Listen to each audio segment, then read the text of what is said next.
Welcome back to the channel, everyone. This is A Strange Case of Sean, here with the 5th chapter of my story, New World Order, Undertaker. A story written by me, with some assistance from ChatGPT.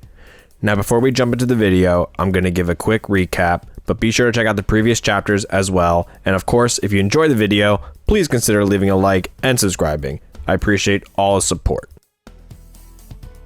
Now before we begin with the recap and chapter 5, I would like to address the major news from this past week. The world as a whole lost notable celebrities, including Chuck Mangione, Malcolm Jamal Warner, and Ozzy Osbourne. But the world also lost the immortal Hulk Hogan. He was featured briefly in this series, so I felt this was an opportune time to share my thoughts on his passing. As I said in my social media post, I may not like the person, he may have been complicated, but the impact he had on professional wrestling is undeniable. I feel we should also try to separate the character Hulk Hogan and the person Terry Bollea. Now that he has passed, I recognize that his legacy is one marked by both triumph and controversy, but there's no denying that professional wrestling wouldn't be what it is today without his influence. He had his flaws, as we all do, but his name will always be part of the history of professional wrestling, and in a sense, Hulkamania will live forever.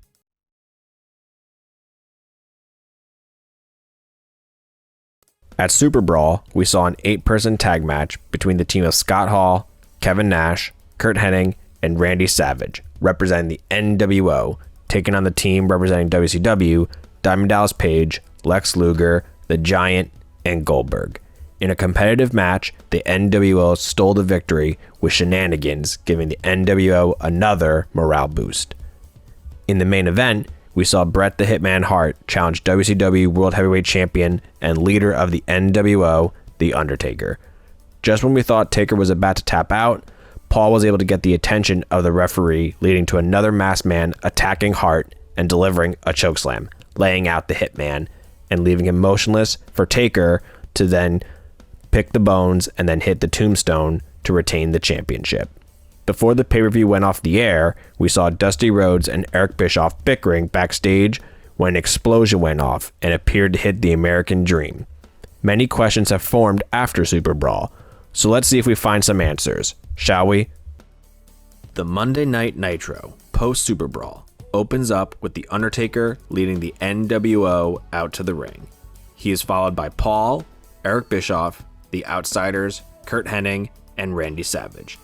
They have smug looks on their faces. Bischoff grabs a microphone. He begins. Well. You all had those high hopes, but in the end, reality smacked you in the face. The WCW, as you know it, is crumbling, and it is all thanks to the NWO. The original NWO members clap. Taker and Paul reserve their emotions. Bischoff continues.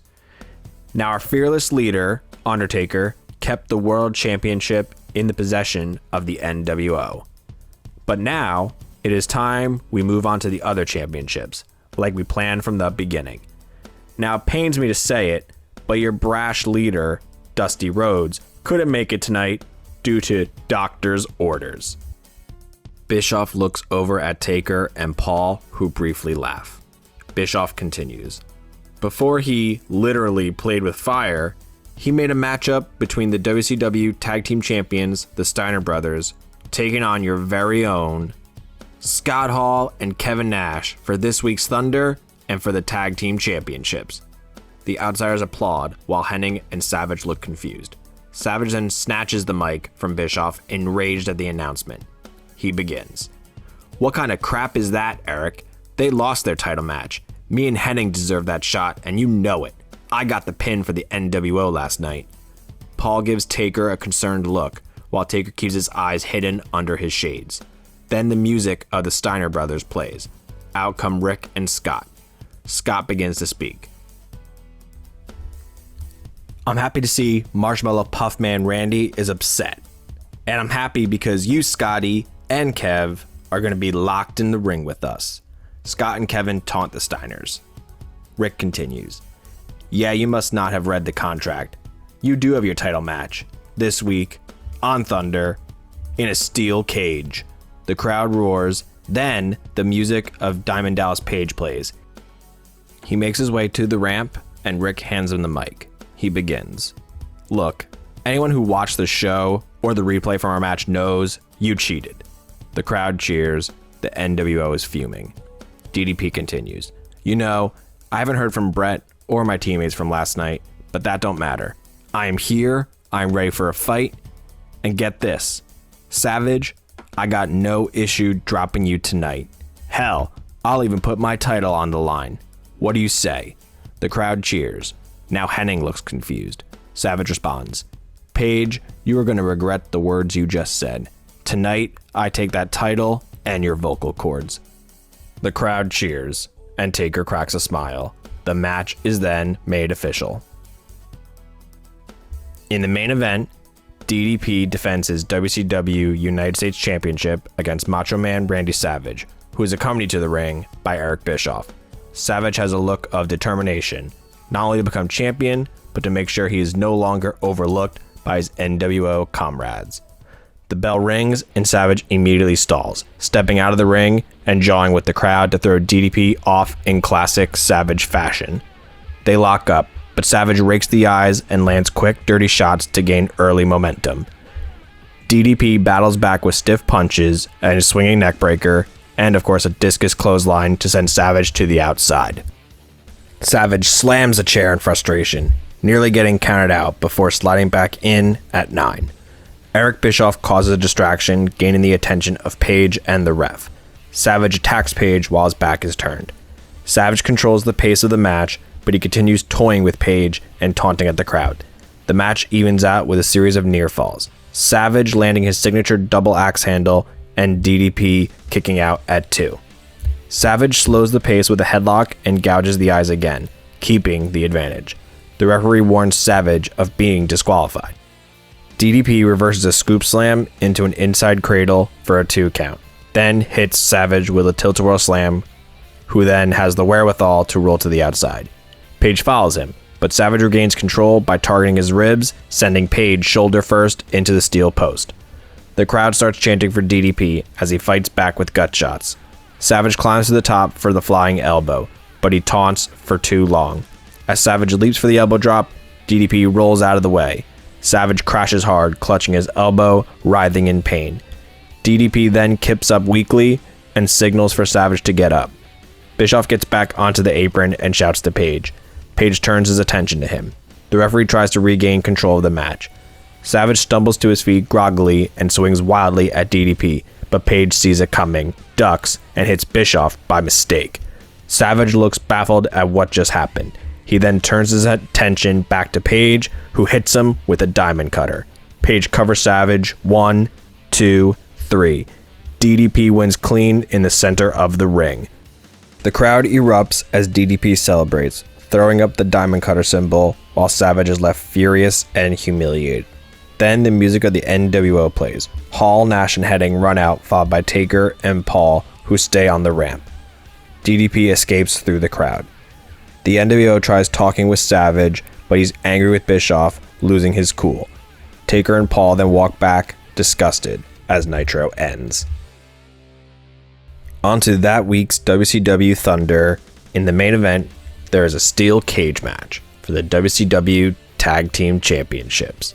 The Outsiders, Scott Hall and Kevin Nash, look to challenge Rick and Scott Steiner for the coveted championships. They are then locked in a steel cage where there surely has to be a clear-cut winner.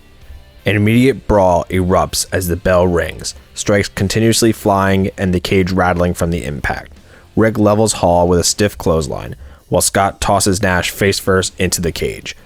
Hall slows the pace by targeting Rick's knee, repeatedly ramming it into the cage. Nash creates distance from Scott with a huge knee to the gut and then goes to assist Hall, methodically working Rick over with massive elbows. Scott runs back in, who explodes with suplex to both Outsiders, each receiving 2 for good measure. Scott taunts the crowd over his show of prowess. This leaves Hall to attempt to climb out of the cage, but Scott attacks him and hits him with a powerbomb. Hall rebounds off the mat and gets hit as Rick recovers and delivers a devastating shoulder tackle to Hall, bouncing him into the steel. Rick and Scott look to set up the Steinerizer, but Scott gets clocked in the face with a big boot from Nash before he can get Hall up onto his shoulders.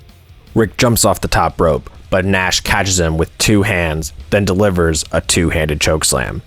Nash signals for the jackknife, but Rick counters with a low blow. The crowd pops big, as it's legal in this type of match.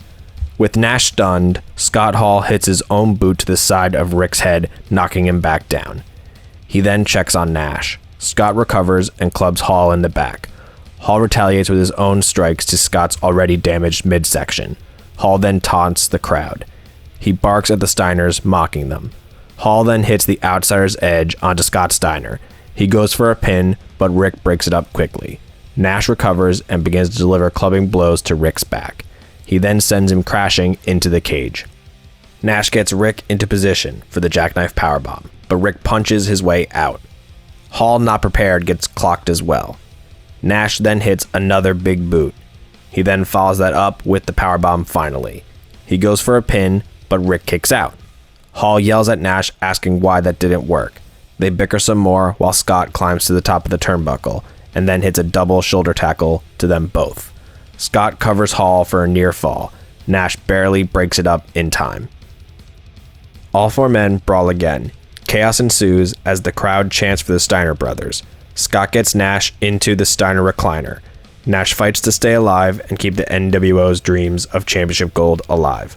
Scott breaks up the submission and motions for the referee to open the cage door. Scott helps up his brother. As they approach the door, a larger masked man shoves the attending referee down and slams the door into the champions, knocking back both Steiner brothers. The masked man then slides a baseball bat into the ring to Hall. Hall picks up the bat, then cracks Scott in the stomach. He then hits another outsider's edge to him. Hall goes for the pin. 1, 2, 3. And the outsiders are your new WCW Tag Team Champions. Nash kicks Rick down and then grabs the baseball bat and nails Rick below the belt to add insult to injury. The masked man walks back up the ramp backwards. As he makes his way to the top of the ramp, the Giant blindsides him. They trade big blows to each other. The Giant delivers a vicious knee to the man's head, stunning him. The Giant sees the opportunity and goes to pull off the mask. The Giant successfully removes the mask and celebrates the accomplishment. In the shot, we see long, dark hair with gloves covering the man's face, only to slowly remove his hands to show another mask. A mask the fans are familiar with. A mask painted with red and black stripes. He turns his head to show it is Kane. The crowd and commentary team are stunned. The commentary team confirms his identity while the crowd chants for Kane. The outsiders are stunned and look like they've seen a ghost. The Giant turns around and is baffled at what he sees. Kane delivers massive strikes to the Giant, who can't comprehend what is happening. Shakily, the Giant moves towards the end of the stage. Kane then thrusts him in the throat. He then scoops up the Giant and throws him off the stage and through a table. Kane stares at the carnage that is his handiwork. Paul then walks up from behind him, laughing maniacally to end Thunder. Yet another unthinkable jump from the WWE to WCW. Why is Kane here? How is he here? What kind of mayhem does his sick mind have in store for the WCW? We'll have to see in the next chapter. Thanks for watching. Stay strange, stay awesome, and I'll see you in the next video.